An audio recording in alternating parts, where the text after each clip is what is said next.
welcome to SISTA Talk. My name is Nenoh Ndiema, and it's a pleasure to have you once again joining us.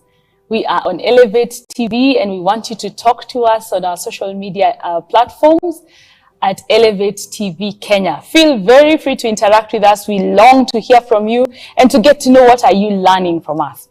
And today we want to look at a very, very interesting topic. I guess for many of us as believers, because we depend on the Holy Spirit, depend on prayer, really therapy is not a discussion we have had very often. And so as sisters and as mothers and as wives and as women, we want to look at the topic, the place of therapy in a believer's life. Is there even room for therapy? Or what does therapy actually do? So in our panel today, we have a therapist and we have a believer, a strong believer, actually a pastor's wife, who has seen the value in therapy in her life and in the lives of other people who she has mentored. So welcome, and do join us as they introduce themselves and as we go in. And please chat with us at Elevate TV Kenya. We are also on live on Elevate TV on our website. So please do join us and feel free to interact with us. So welcome, guys. Welcome to our program today. We are glad we are having you. Lorraine, you can start by introducing yourself. Thank you very much. My name is Lorraine. Yes, I love my names. Yes. To be with us. A mother of 3 boys and 1 girl. Okay. And a grandmother of 4.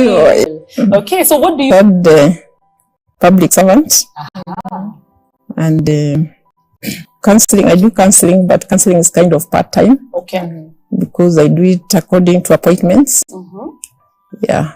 All right. So how many years of counseling and therapy? I started counseling quite a long time.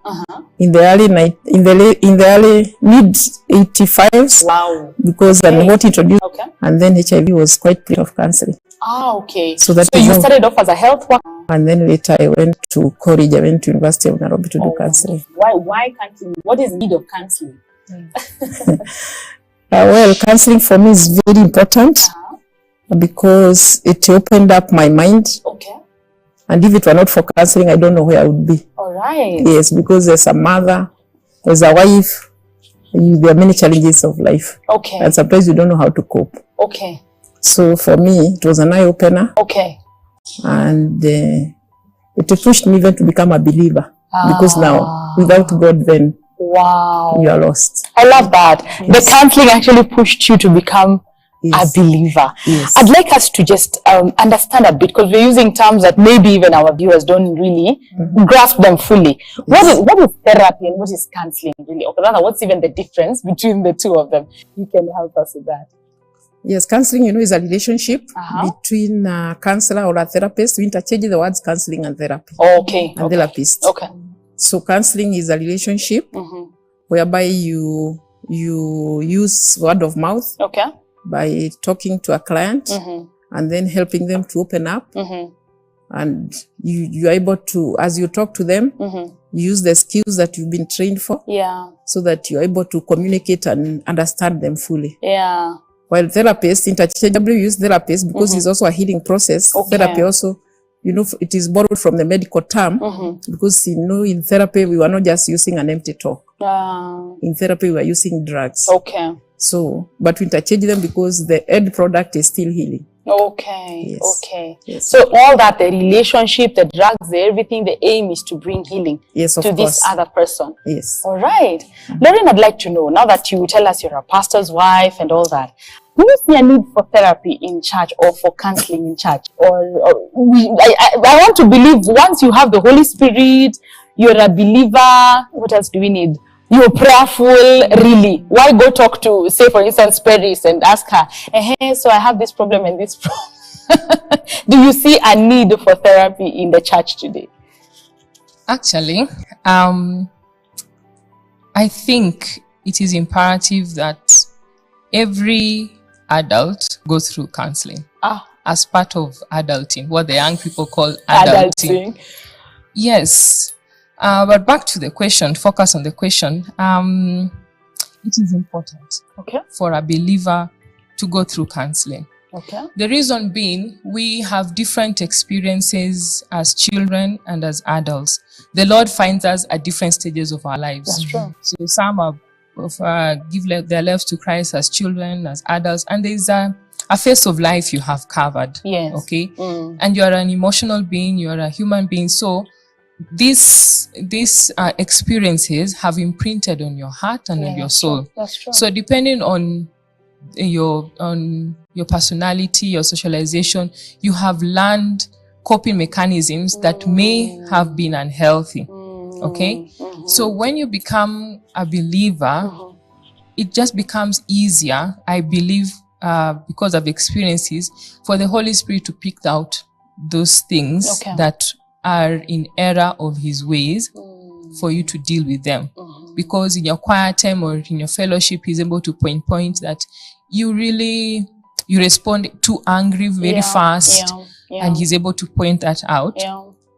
And you can do something about that. A counselor has been trained to ask the right questions, because you need probing. You need somebody who knows, if I ask this question, then the person I'm asking will answer it in a way that will uncover or allow them to relieve the experience, or actually pinpoint or a problem they actually face that now they acknowledge either they dealt with it wrongly or they have never thought that. So counseling has its place.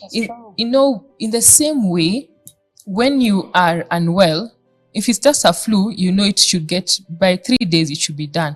But if it goes longer than that, we take ourselves to a doctor. That's true. But we know that if you go to a hospital, the doctor has been trained to listen to my symptoms, look at my age and all those histories, and then find out, say, because of this and that, this is a medication that we need to deal with. It's the same with counseling. It's just that now you're dealing with your heart, and our hearts are different, because some of us have layers and layers. We have coped with some things for so long that unearthing whatever is beneath it is a long journey. That's true. Yes. So counseling has its place. I actually think it is important, not so that you can live a perfect life. We are human. You're prone to error and all, but counseling will just help you know how to cope with some of those things. Wow. Yes. In a healthy way. In a healthy way. Wonderful. In a healthy way. When you talk about us being emotional beings, I want you both to help us a bit more on that. I've been in church all my life, for instance. I'm speaking on behalf of many other people, and I have never even seen a need for counseling. And you're here telling me that almost every adult would actually need counseling. What are some of those, can I call them symptoms, or what word would you use to say things that make you can use to gauge and see, maybe I need counseling or therapy in this area? Paris, you can help us there. One, counseling addresses the thoughts and the feelings. And we are all human beings. We all have thoughts, sometimes negative thoughts, sometimes positive thoughts. We also have emotions or feelings. And those feelings, if they are not addressed, especially emotional feelings, if you are very angry and they are not addressed, then they'll push you. They can push you even to sickness. They'll push you to depression. That's true. And then you not know what to do till complicated issues. So you need to be aware and then address some of those issues. And then they'll also lead to inappropriate behaviors. Because we are human beings, we are about to get angry when something annoys you. So that is human. And if it is not addressed, you cover it up. And the more you keep on covering those emotions, different emotions, especially if you have people, even if it is workplace, people who are accusing you falsely, you might not be able to discuss openly. And therefore you go swallowing them. Lorraine, I'd like you to just add on that a bit more. What would you say, because you've said, like you've also mentioned that from experience, what would you say made you realize that you probably need to actually go for therapy? My eldest son and a colleague. Okay. So my eldest son told me twice, "Mom, stop talking to yourself." And at that time, it didn't hit me that I'm actually talking to myself. There's conscious talking to yourself, where you tell yourself, "Lorraine, what you're doing is just silly. Get on with life." That's very different from, I'm washing utensils, then I'm just mumbling words. And then when he says that, you're like, oh my goodness, I'm talking to myself. And then a colleague at work, I was just a normal conversation. Then he tells me, but I've noticed you talk to yourself a lot. Well, thank you for the masks for COVID. You talk to yourself. Yes. But those two instances caught me off guard, and I actually realized I need to bottle this. I need to unpack. Yeah. And what the other trigger was, the words I kept, there was the same word. I was repeating the same word when I was talking, and he kept on. My son would ask me, what is it you didn't do? Wow. So you kept regret? It's like regret? No, I would keep on saying, I didn't do that. It's the same word. Yeah. Over and over. So my son asked me, what is it you didn't do? And then, it's totally unconscious. Then I realized I need the situation. Yes. I need to unpack what this that I didn't do once and for all. That's true. And learn how to deal with things so that I never have to say I didn't do it. Wow. Yes. Do you still talk to yourself now? No. Nowadays I talk to myself consciously. Look at myself and say, hey, I'm pretty. But before you got to the pretty, I'm sure it didn't go that fast. No. How was that journey? Even thinking through getting a therapist, who do you go to? Because I guess that's also another thing that puts one off. You're like, now, I don't know therapists, I don't know counselors. Do we go to Christian ones? Like, how did you even get yourself to go to therapy? Actually, I tried therapy first time. Okay. I got talking to one of the older women in the circle of my life. Yeah. And she gave me a number. Okay. So I went to the counselor the first time. I think I had not processed my need for counseling. Okay. I went because I was given a number to call. And so I just did one session, and I didn't proceed with that. But now, when COVID struck, I had a lot of time to process. True. And I realized I actually had unhealthy patterns. In addition to what my son was bringing out, I just took time and did evaluation of my life. Yeah. And I just decided, I actually need help. So one of my mentors is the one who gave me now the second contact.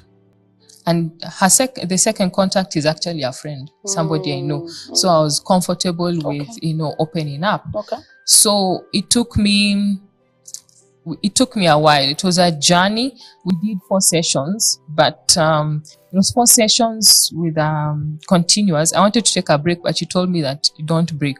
If you break, you break the thought process and your emotions. Okay. So we did 4 sessions, and after that I took 2 months to now properly just process what we had been doing. And it was really helpful. And I got my husband's support, because he told me, if you don't do this now, it's going to break where you're going to. That's true. Yes. So those sessions were very helpful to me. And then I think also personalities that are generally quiet and are more reserved and are more given, and if they don't learn to cope in healthy ways, now you have cases of mental illness, and you find somebody who was just you say, but I left them in the office. And then on Monday you hear they committed suicide. It's because we've been piling and piling, and I did not want. If I am going for therapy, the first time I go, what is that I will have to deal with? Like, for instance, what's that challenge that you had that made you stop fast, and then you thought, let me just go back again, or God gave you that second chance? What is that feeling that one has that they may struggle with as they go for counseling? Then I'll come to you, Paris. But you just finished up on that, Laurie. Yes. Okay. I was tired. I didn't want to ever hear my son say those words. And then thinking about my children, I didn't want them to have a history. And my mom used to talk to herself a lot. Yeah. I did not want that. And second, I really wanted to have healthy relationships with people, like have a definite boundary that if you are my friend, this is how far we will share. If you're my colleague, this is how far you can come. Like having clear boundaries.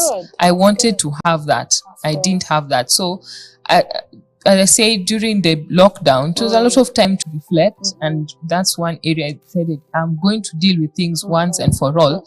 Not that I'll be perfect, but at least I know when I feel like I'm going to be too angry in these situations, I can walk away, cool down and come and deal with it, as opposed to doing it, instantly, or, even when somebody, if it's a very tough situation, you empathize and, you go overboard. Yeah. So I wanted to have my boundaries. Yeah. So the first time I was not self-aware. I was doing it because I was given a number. Yeah.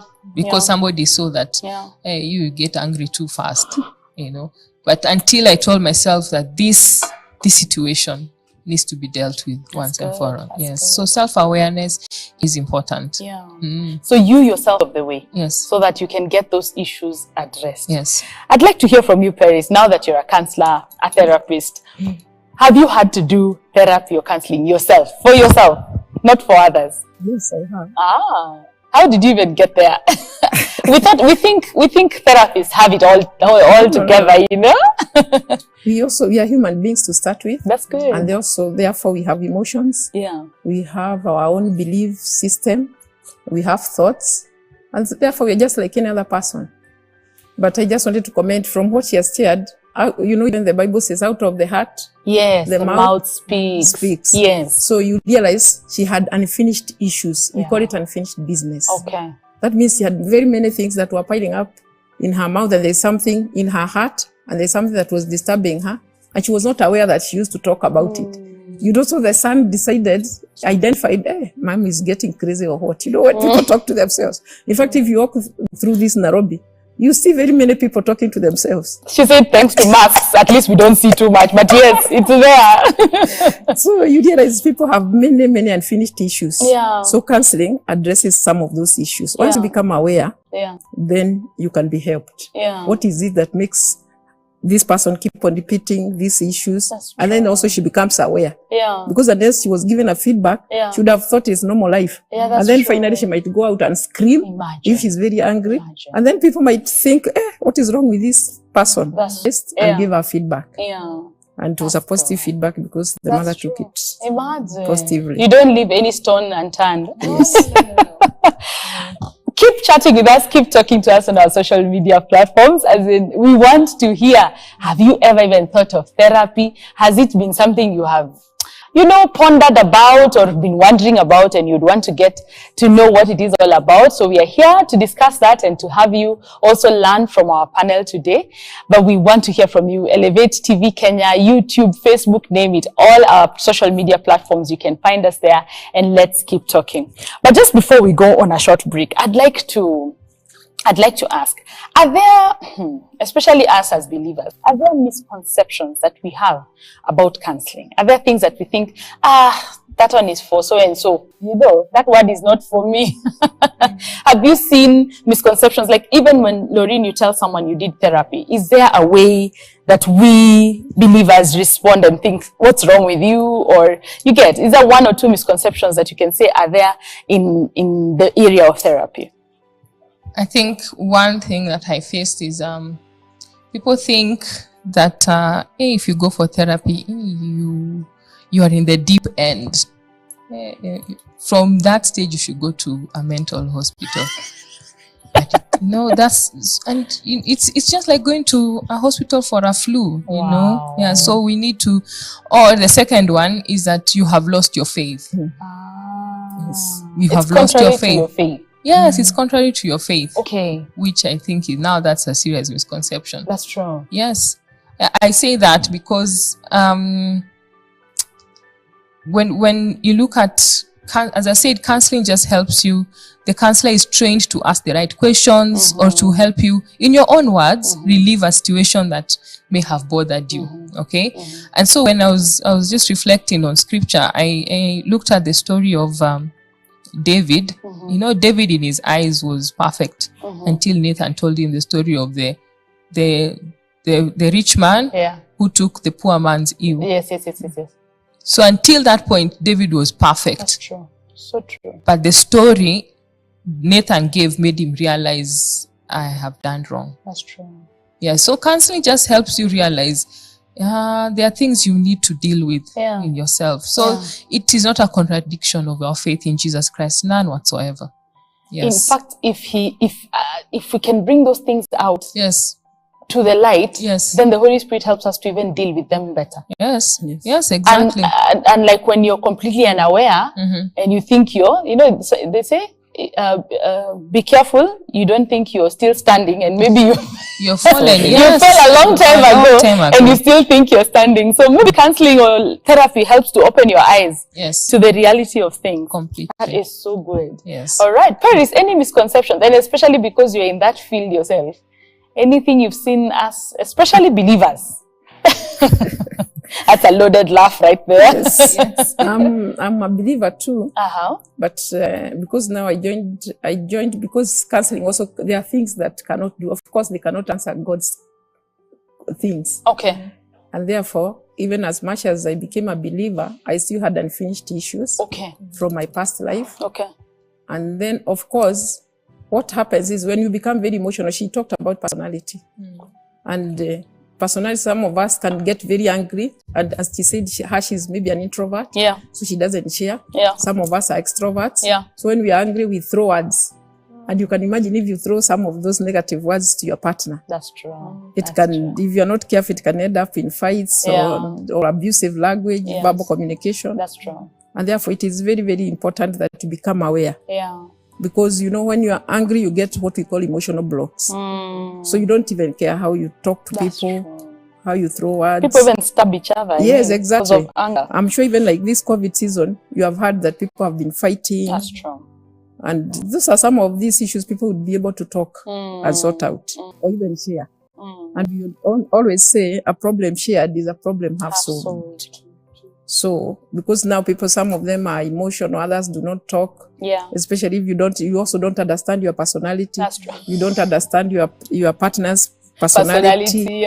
And even if you are working, you don't understand your boss's personality. Wow. So counseling helps us to become aware. Yeah. And sometimes you just look at people, leave them alone, and you work on yourself. Yeah. I'd like us to pause there because we need to go on a short break. But I want us to really come back and understand. Now, you're telling me to go for counseling, but me, I talk to my pastor or I talk to my partner. What is it? I talk to my husband every night. Isn't that enough counseling? I'd like us to just go on that a bit more and for Lorraine and Paris to help us understand. So right after the break, we will be back to discuss more. Can your pastor be your counselor? Can your husband or wife be your counselor? Can they just do it locally in the house without me having to go look for professional counseling? But we'll be right back after this short break.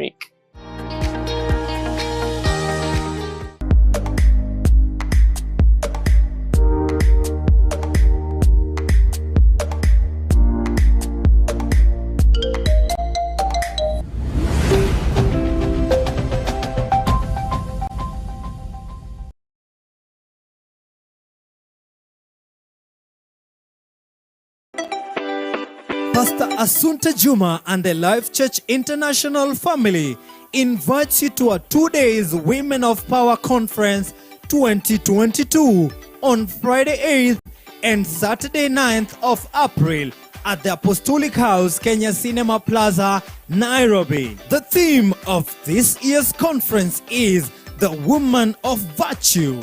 Ministering shall be Reverend Rebecca Imende of New Life Outreach Ministries and Pastor Assunta Juma. Sessions shall run as follows: Friday 2 p.m. to 7 p.m. Saturday, breakout workshops from 8 a.m. to 10 a.m.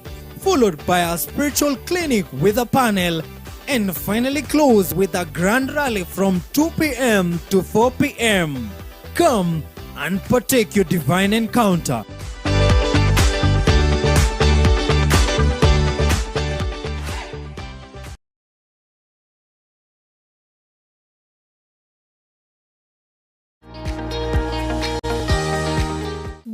welcome back. This is SISTA Talk on Elevate TV, and we are glad that you're watching. My name is Nenoh Ndiema, and it's a pleasure having you. Thank you for making time. If you missed our first half, we're talking about therapy and the place of therapy in a believer. Kindly just go back on our YouTube platform. You will find this whole episode there, ready for you to watch and rewatch. And probably just see, is there any need for therapy in your life? For therapy in your probably a close friend's life? Maybe someone you've been seeing struggling and you're not sure why exactly they're not where they should be, or they're not even realizing their potential. It's very easy for someone to just live through this life and miss the whole movie.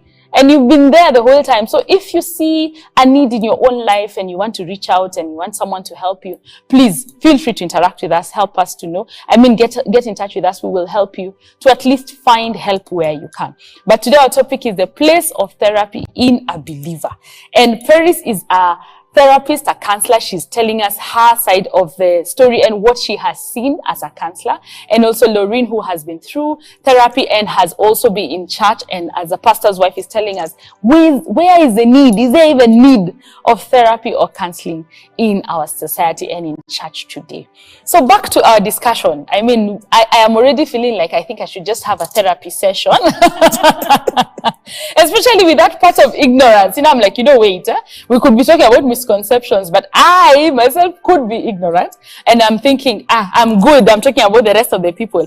But it's important for me to also, and everyone else to know, maybe I need counseling, maybe we need therapy. But I like what Lorraine said just before we went for the break, that sometimes people think that as soon as they hear you've gone for counseling, the next place you need to report is a mental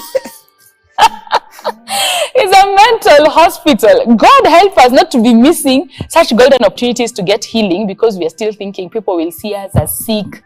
People will think our lives are crumbling and things are not okay. So welcome back. So Paris, I'd like you to tell us what is necessary for me if I'm coming in as a client. What state of mind, state of heart, or what are those, I can call them ingredients. What is that is necessary for me to have successful therapy? Because I'm sure there are people who've come and probably, left the same, or thought, it doesn't work for me. What is that I need to come with, or that I need to do as I'm doing therapy that will make it successful? One, it depends on how you enter for counseling. Because sometimes you can do self-referral. Mm-hmm. You feel that, I need counseling. And then the others, sometimes people will be able to observe you and say, this one is becoming very unkempt. If you're unkempt, you cannot make your hair, even just kuchana. And then if you are dressed and you are dressed very poorly, even you are dirty, you are unclean, people can be able to notice some of these issues. True. But you are not aware. And sometimes they can even refer. They will give you a feedback, including even our families. Yeah, they can give us a feedback. So you're saying depending on how you come in. So if I've come in, maybe self-referral, or I've been referred by someone, what else do I need? Yes, I have come. So then what do I need for that therapy to be successful? Well, you need, first, the counselor needs to reassure you that whatever you are discussing is going to be confidential. Nobody wants their issues to be blown out. That's true. That is the most traumatic thing you can ever do as a therapist or a counselor. So you have it between you and them. And then you help them to open up. And then you tell them, it is about relationship. I'll be very genuine. And whatever we are discussing, I'll also maybe just chip in just to affirm you. You affirm the client. When they feel like they are drifting, you just affirm them. Remember, we are still confidential. Because many times when people feel like their privacy is being freed, then they don't share anymore. They can shut up and close up. Especially when you go to the deep end. Yes. When you go to the deep end of the waters, then people do not want to be, even the client themselves, they don't want to go to the unconscious issues. Because some of these issues are very deep. So they could even be childhood issues that were unfinished. A lot of them are, I bet. Yes. So once you discover that, then you keep on reassuring your client that you are private and you are still confidential and do not disclose those issues. It's just between you and them. So and that is why a counselor needs to be technical. One, to read from the non-verbal communication, because the client sometimes they'll talk and they'll close and then they just become mute. So So you need to understand there's something very deep there that they don't want to see. So as I open up, yeah, and I know it's probably not, like she said, it's not a one-day process. Huh? As we go in there, yeah, is there a reason as to why you would think I don't want to call them a godly counselor, like a counselor who's a Christian counselor would be better placed to address the issues of a believer, or as we go in, we just handle it without putting in God in that mix? The most important thing is once you become aware and you realize that you as a therapist or a counselor, you can be able to identify, oh, here, I think here we need some players. Because as we said, we cannot separate God and life issues. That's true. That's true. And even counseling, even you as a counselor, you cannot stay without God. Yeah. That one we must appreciate. Yeah. So it is you for a therapist to realize, oh, this one is beyond me. Yeah. For example, in African setting, we have very many things, demonic things, attacks. Some of those things may just refer to the pastor so that they can pray for you. Yeah. Yeah. And I'd like us to actually look at that.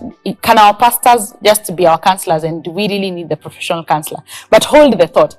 Lorraine, you've been in there. You have seen the need for therapy, and like you shared in our first, just before the break, you were telling us there was need, and you went in there, and to God be the glory, you feel like you've come out whole, like you're ready to see your great grandchildren. Yes. What do you think during your process of therapy made it successful? Two things. One is just being self-aware. That made it. I was ready. I really just wanted to talk. Wow. I was ready to talk. Okay. Number two, I had very good support. Okay. From family and friends. Okay. To go in. So the most important people around me were okay with me going for counseling. So it was not strange. So yes, so it was, I think those two made it okay, made it easier for me to go in for counseling. And so you went in there? Yes. And was it easy? What was like the most, whatever you can, as much as you can share, what was one of the most difficult sessions you had and you felt, I wish I would just drop this and move on? Yes. I think the first session was okay because as Ferris has mentioned, the counselor really reassured me and all. But after the second one, you're beginning to dig deeper, and some of those things you just have to take responsibility. Oh yeah. I think taking responsibility for an event that would have turned out different had you been firm or had you taken the right step. That's true. Would have, that is really the most difficult because, sometimes you would have the notion, or I had the notion, a counselor would more like, no, you're okay. It's okay. It was not your problem. But now, in counseling, actually, they don't give you solutions. They guide you. You think through it, then you go like, oh my goodness, that was my mistake. I should have. So coming to the point where you actually own up to the mistakes or whatever happened, so that you can, I think that one, by session 3, I was thinking, I think my counselor is very wise because the first session, second, I was like, these assignments are becoming tougher. Will I really make it to the end? So when I was doing assignment number 3, I called her and said, I think we can take a break. We come back after 2 weeks. No, but she said, no, next week, same time, same place, you must be here. And she said something important. She said, if you break the chain of what you're doing now, it will take you more energy to restart. And I remembered what I'd done the first time. I thought I'm not going there again. So that was, so the owning up to your part in the journey was difficult. And then just to go back to what some of the things that you can see that would make you go for counseling. Mine was anger the first time, but there's a time I reflect and actually see that I had fallen into some kind of depression. Because I didn't know. It's actually right now, as you've asked the question, I realized actually that was serious depression. Because I was unkempt. Normally, my hair is very neat. But I was wearing a lot of black clothes. Wearing a lot of black clothes and invisible. Exactly. And a colleague, now I remember a colleague asked me, just made a comment, "You're not the way you used to be." And I just brushed it off. Being a colleague and thinking, we meet at work. You almost want to say, mind your own business. Not your business, yes. But now I look back and say that he actually had a point. Wow. I wish I, at that point, had that. So you can see somebody who usually puts on color, suddenly there's no color. That is a trigger. That's a trigger. For some people, it's just they eat too much. And they don't even notice that they're eating too much. Or some people don't eat at all. Oops. Okay, so all stress or something also. Yes, so all that. So all those, there are many signs, especially if you're close to somebody. Don't take things lightly. You need to any to change watch in any change behavior, in demeanor, all that you need to address. Wow. I'm listening to you and I'm wondering whether I need counseling, but I'm like, I think I have color. Anyway, I'm kidding. Well, I think I have color. There is something you have said that is so profound that we can't just brush over that one. Yes. Taking ownership for your part of the story or your part of the experience. That thing is impossible, not difficult. It is. I think it's a very difficult thing, but I think it's a place of healing. Because then you stop blaming. The Eve telling Adam, you're the one who told the snake, and the snake told, all those things that we do. Because if you decide to blame, I think you can blame all through your life. True. And there'll always be someone to blame. You can blame even the dead and the living. Like everything can be blamed apart from you. So I think that aspect of and that brings in that aspect of self-awareness where you can say, okay, I own up. I think this one is my fault, or this one I am the one who made a mistake. This I should have done this better. But also, apart from being self-aware and taking ownership, how do you then deal with regret? Because I'm feeling like if I go through that whole session, once I'm done, I'll be thinking, I should have done this. I didn't do it, When you realize so many things that you feel you would have done better, how do you deal with regret? Now that's where your faith comes in. Come on now. And it has an aspect of faith and also being technical. Because I remember one of my assignments was, so write the issue, when it happened, how I'm feeling about it now, and how I think it's going to affect the future. Wow. So in those, as I was writing those 3 columns, I realized some of these things, they have no place in my future. Amen. Okay. Hallelujah. And how I'm feeling about them now is the reason why I'm seated in this office. The past has already happened. Okay. You can't do anything. So it is important to feel that regret, but also to know that is all it can be, a regret. Wow. And now you must strategize for the future. Come on now. Okay. And that's the point where believing in Christ makes a big difference, because it's a matter of taking it to God and say, God, during this time, I say the worst words somebody can ever tell another human being. I wish I could go and undo it, but I've already spoken the word. The heart has happened. Please, Lord, forgive me. The Lord's Prayer. It is as simple as the Lord's Prayer. And that's what brought about healing. So every time, as I said, I went through sessions, then I spent another 2 or 3 months just deliberately reflecting on those sessions a bit further. And those are just times of prayer and asking for forgiveness and, just looking at the future and saying, this one I can change, this one I cannot change. Amen. Okay. Amen. The ones I cannot change, that's it. The ones I can change, I will change. Wonderful. Okay. And where I felt that I needed more help to change, I went out. And now from the counseling, I'm not shy to ask for help. If I don't know something, I simply don't know. Wonderful. Tell me what to do, how to go. So before then, I would keep it to myself and try and appear perfect. Nowadays, I have no space for that. I don't know. That's why I'm asking. Wow. Yes. Wow. Yeah. Wow. Wow. Wow. Thank you, Lorraine, for sharing, and thank you even for just letting us in on it a bit more. I'd like to hear from the counselor's perspective. As we have considered it very secular to go for counseling, and I know that is something that we struggle in as a church. Yeah. Can my pastor be my counselor? Isn't it just enough to go, we meet after service, and I'm like, excuse me, Pastor, I have this issue, and then he prays over me and I'm done. Can't we just stop there? Isn't it okay? One, the pastor also must have skills. Oh yeah, true. Because if he doesn't have the skills, he'll not be able to move the client. And also, if he doesn't assure the client that it's still confidential, he's not going to go to the pulpit and start preaching about those issues, unfinished issues. Because that is where some of the issues, that is where some of these things affect even the congregation. Yes.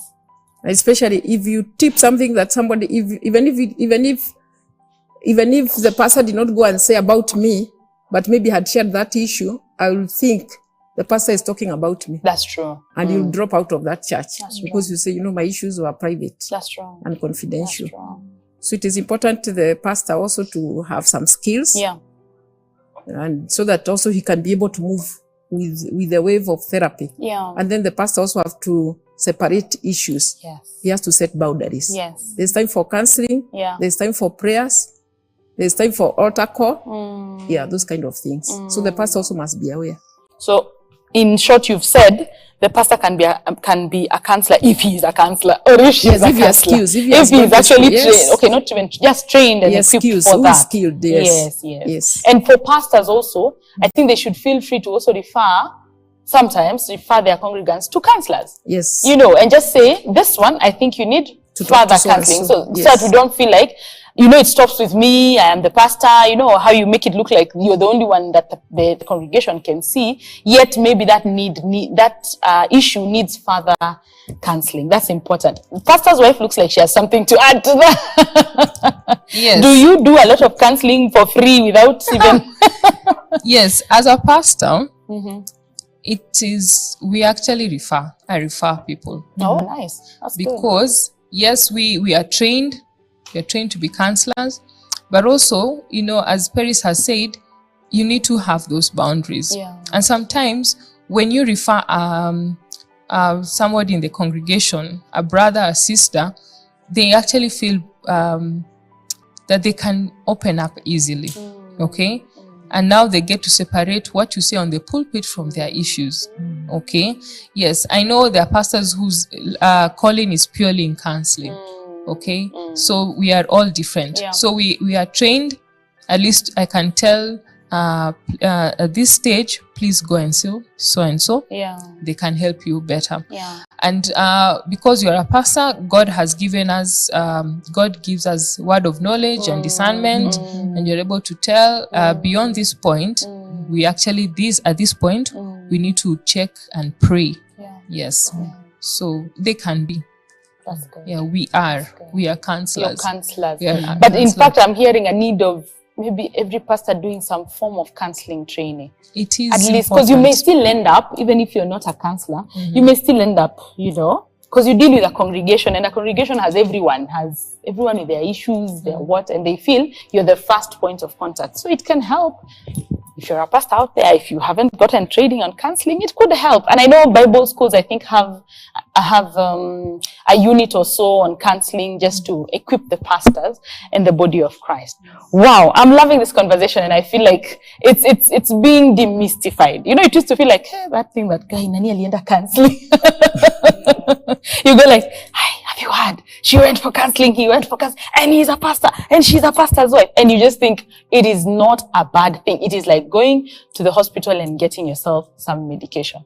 And you want to live a better life. We want to live whole life. The Bible says that the heart of a man is deceitfully wicked. Yeah?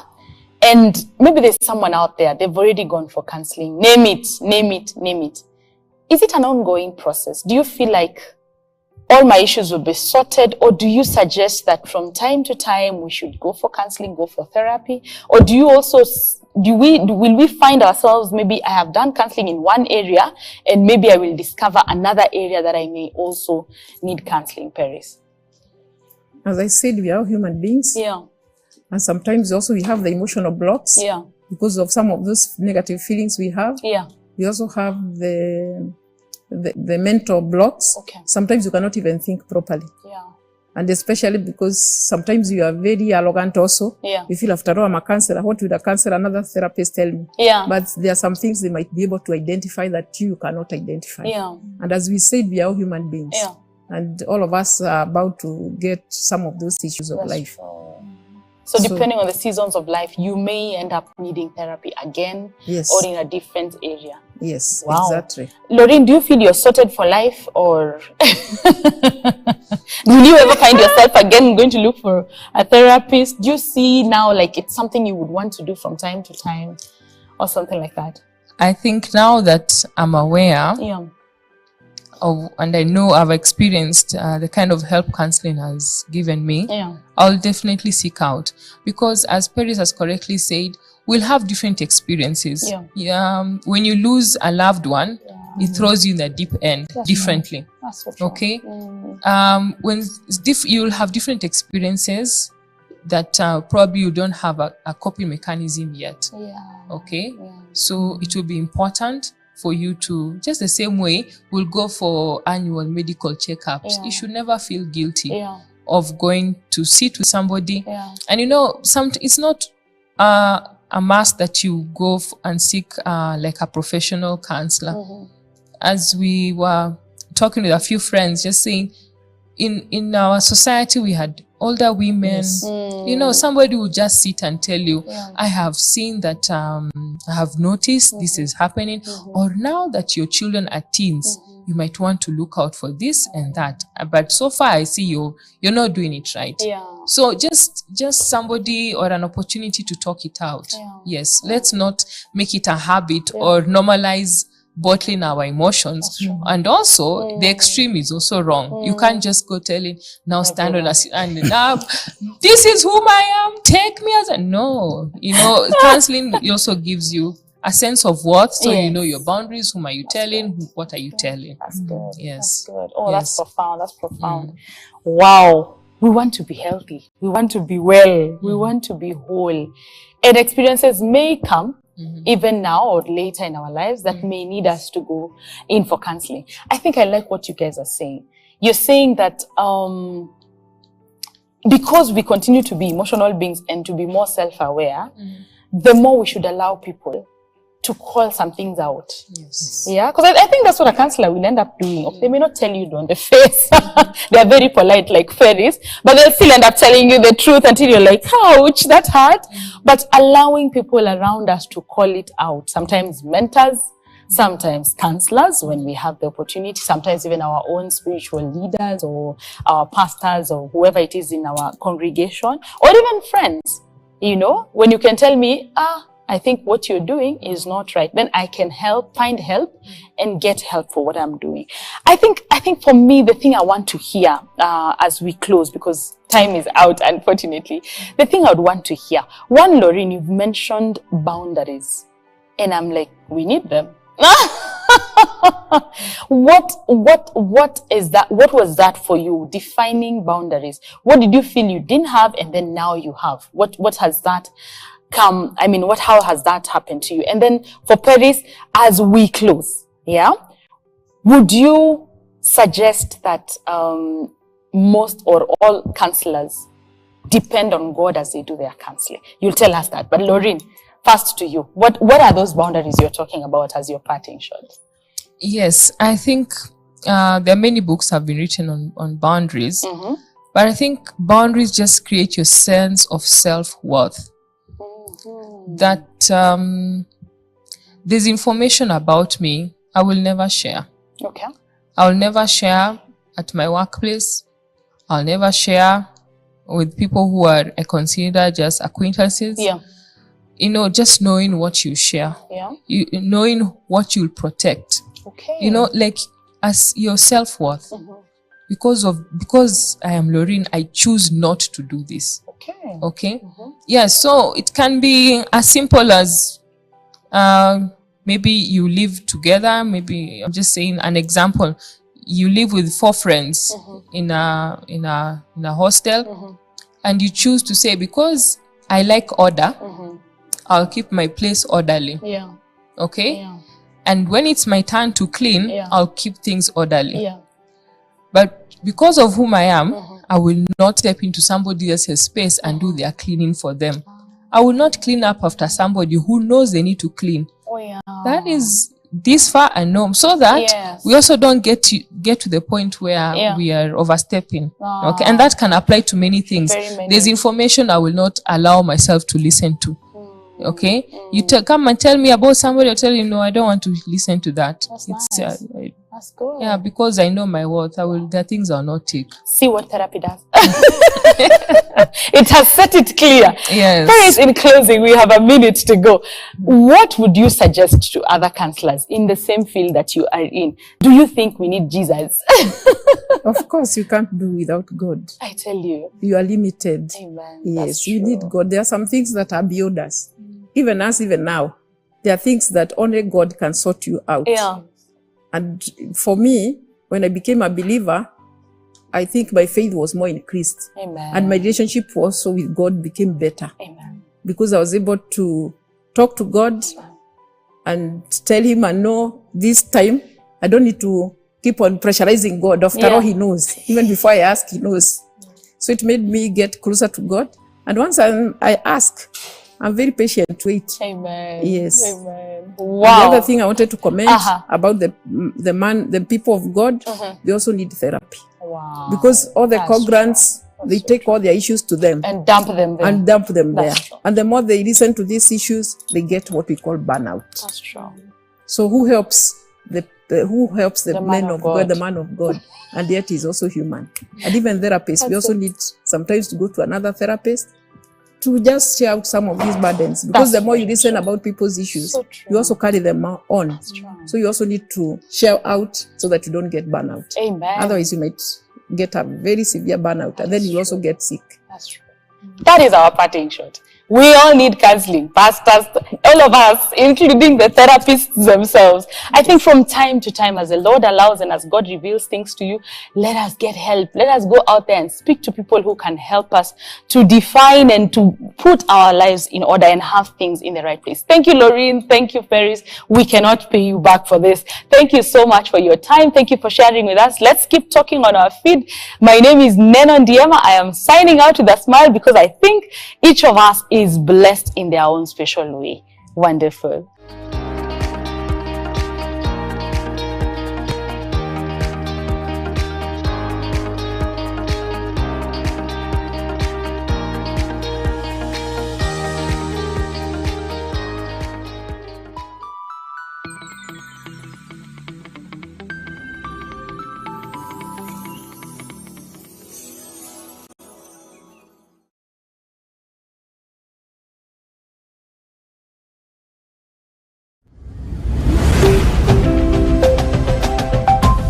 Secret to break your limits. Siri ya kuvunja limitation zako. Siri. Unajua kuna watu katika maisha wanatamani kuwa, lakini kuna kitu ambayo imewazuia. Jeremiah 29:11. Nina mawazo ambayo ninakuwazia na ni mawazo mema, nikupatie future unaotamani.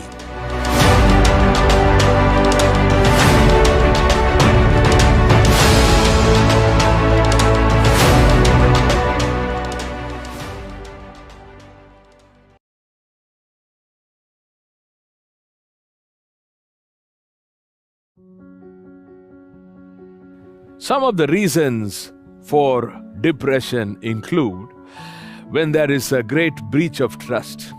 Someone can say, I trusted somebody so much and they have broken my trust. That's very painful.